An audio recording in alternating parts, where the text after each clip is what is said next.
Hasil analisis asesmen pada modul ajar. Tugas topik 3, demonstrasi kontekstual 3.2 pada mata kuliah pemahaman peserta didik dan pembelajarannya. Video ini disampaikan oleh Indira Muridia Rahma, Fani Mardiani, Hana Wirantika Zahra, Sintiawati, dan Muhammad Rosidin. Baik, di sini saya akan menjelaskan mengenai asesmen pada mata pelajaran Pendidikan Pancasila dan Kewarganegaraannya. Asesmen ini dilakukan pada kelas 2 dengan fase A. Capaian pembelajaran pada asesmen ini yaitu peserta didik mampu mengenal aturan di lingkungan keluarga dan di lingkungan sekolah. Peserta didik juga mampu menceritakan contoh sikap mematuhi dan tidak mematuhi aturan di keluarga dan di sekolah. Peserta didik juga mampu menunjukkan perilaku mematuhi aturan di keluarga dan di sekolah. Adapun tujuan pembelajaran pada asesmen ini yaitu melalui pengamatan gambar, menyimak video, membaca teks, tanya jawab, games pohon norma, dan diskusi kelompok tentang aturan, peserta didik dapat mengidentifikasi aturan di rumah sehingga dengan bimbingan orang tua dan bimbingan guru dapat melaksanakannya dengan baik. Kemudian, materi ajar atau topik pada asesmen ini yaitu jenis aturan di rumah. Selanjutnya adalah jenis asesmen. Jenis asesmen yang digunakan pada modul pembelajaran yaitu jenis asesmen formatif, di mana terdapat dua aspek. Pertama, aspek kognitif, dan yang kedua adalah aspek keterampilan.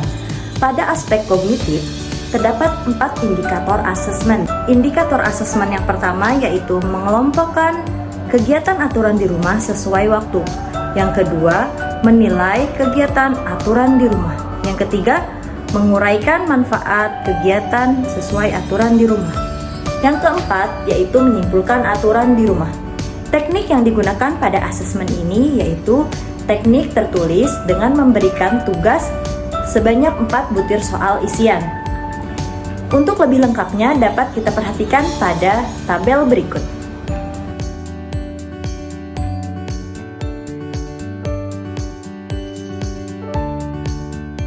Selanjutnya adalah pada aspek keterampilan. Pada aspek ini terdapat 2 indikator asesmen. Pertama, melaksanakan games bunga norma. Penilaian dilakukan dengan melihat kesesuaian perilaku peserta didik dengan arahan guru. Indikator yang kedua yaitu mengerjakan LKPD melalui kerja kelompok. Penilaian yang dilihat yaitu bagaimana peserta didik dapat bekerja sama dengan kelompoknya dan memberikan hasil jawaban yang benar. Untuk lebih lengkapnya dapat kita perhatikan pada tabel berikut.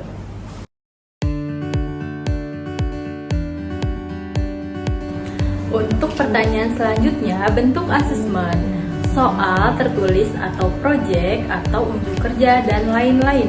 Bentuk asesmen yang digunakan yaitu tertulis yang terdapat pada rubrik asesmen pengetahuan, keterampilan, penilaian diri, dan penilaian antar teman.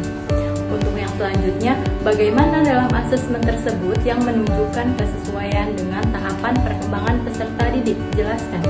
Pada bagian asesmen kognitif menunjukkan bahwa butir soal sudah menunjukkan kesesuaian tahapan perkembangan peserta didik, yaitu tahapan operasional konkret yang mana peserta didik mengelompokkan aturan di rumah sesuai waktu, menguraikan manfaat aturan di rumah, dan menyimpulkan aturan di rumah. Bagian mana dalam asesmen tersebut yang menunjukkan kesesuaian dengan perlunya mempertimbangkan aspek lingkungan, budaya, dan karakteristik peserta didik? Jelaskan. Pada kegiatan inti pembelajaran, terdapat instruksi kepada peserta didik untuk membacakan teks yang berjudul Kegiatan Bima. Dalam teks tersebut dapat disesuaikan dengan kondisi lingkungan dan budaya sekolah agar peserta didik dapat mengintegrasikan pembelajaran dengan kehidupan langsung. Bagian kegiatan inti juga menunjukkan kesesuaian karakteristik peserta didik, yang mana peserta didik memiliki minat belajar kinestetik.